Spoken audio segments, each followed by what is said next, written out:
My pleasure to welcome Sean Simpson. He is the Chief Scientific Officer and the founder of Lanzatech, an amazing technology company out of New Zealand. Sean, it's a true pleasure to welcome you. Thank you. Thank you. You know, this is the third year for TiE50 Awards. Mm-hmm. It has gained incredible traction. Mm-hmm. And out of the 1,600 odd companies, you are among the few chosen ones. Yeah. So how does it feel to be TiE50 winner and coming all the way, and your experience with TiE and TiEcon? Oh, it's been terrific actually. I've really enjoyed the conference, and of course it's an amazing privilege to be amongst such impressive company in terms of the other TiE50 winners, but also in terms of the participants in the conference. And I've really learned a lot. Ours is a clean tech company, but I very much enjoyed listening to Steve Case and other speakers that normally I wouldn't have had an opportunity to listen to. So it's been a fantastic event. Wanted to ask you about an incredible technology that you are pursuing. Share us a bit about the incredible hard work you're putting together. So we have developed a technology that allows gases to be used as a resource for the production of fuels and chemicals. And we started with the technology that was able to take the flue gases produced by different industries and was able to use these gases as a resource for fuel and chemical production. And part of our motivation for that was one, that we felt it was very important to have very low cost resources from which you could produce fuels and chemicals. And also we felt that it was very important to have non-food resources. And because of the inherent efficiency of biological systems, we are able to produce these fuels and chemicals using these off gases in a much more carbon efficient way than the production of the same kind of energy density fuels from, say, oil. So this is not only provides a strong economic case for deploying the technology, but also provides a strong environmental or carbon case for deploying the technology. I would like to delve a little bit deeper into your technology. You were giving a good example.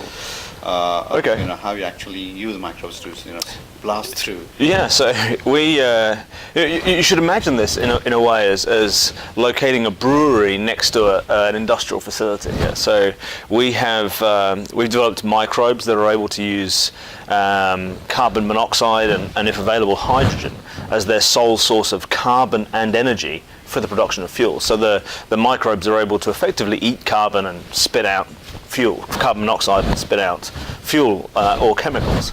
And so we take the gases, we literally take the gas from a steel mill and pass it through a bioreactor. In that reactor is our microbes who are suspended in a liquid. They eat the gas coming through the reactor, and then we purify off the chemical products that they synthesize from that gas. How comprehensive is the whole setup? So at the moment we have a pilot plant operating in New Zealand. It's been operating now for a couple of years, and it produces gases. It produces fuels from the gas produced by that steel mill, and so we take direct feeds of gas from the steel making facility, and we produce fuels.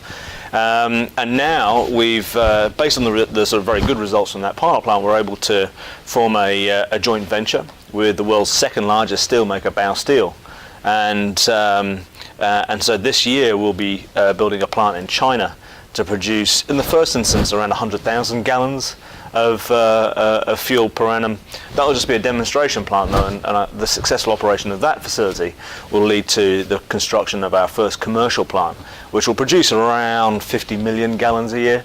So already you can get a sense of the scale that we can operate in the context of this resource. And who are the consumers going to be for this fuel?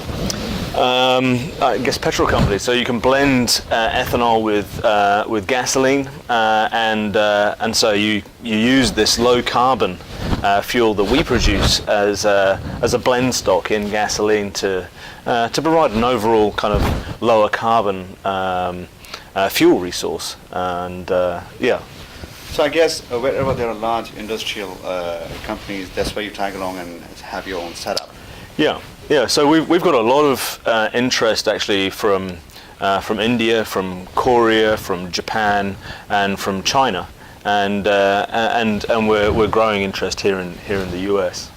So, wanted to ask you, the entrepreneur in you, how did you get this idea to use this technology? First, how did you get into this technology, and then how did you then decide to commercialize it and make it a venture?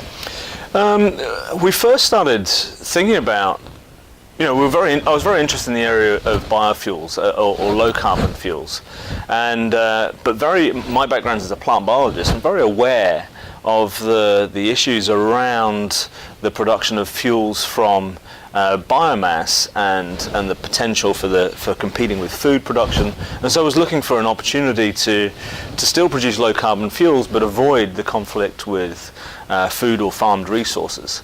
So that made us think about, okay, so where are you going to get the resources from? We looked at various waste resources and I guess settled on the use of gases, and at the same time had enough biological insight, I suppose, to understand that there are microbes that can use these kinds of gases as a source of carbon and energy.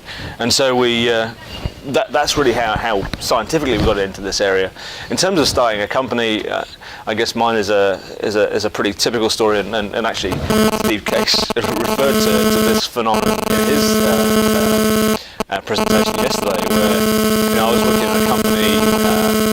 It was clear the company's prospects weren't that great. I guess I was a jump ship and really decided that I was either going to start something now or I never would.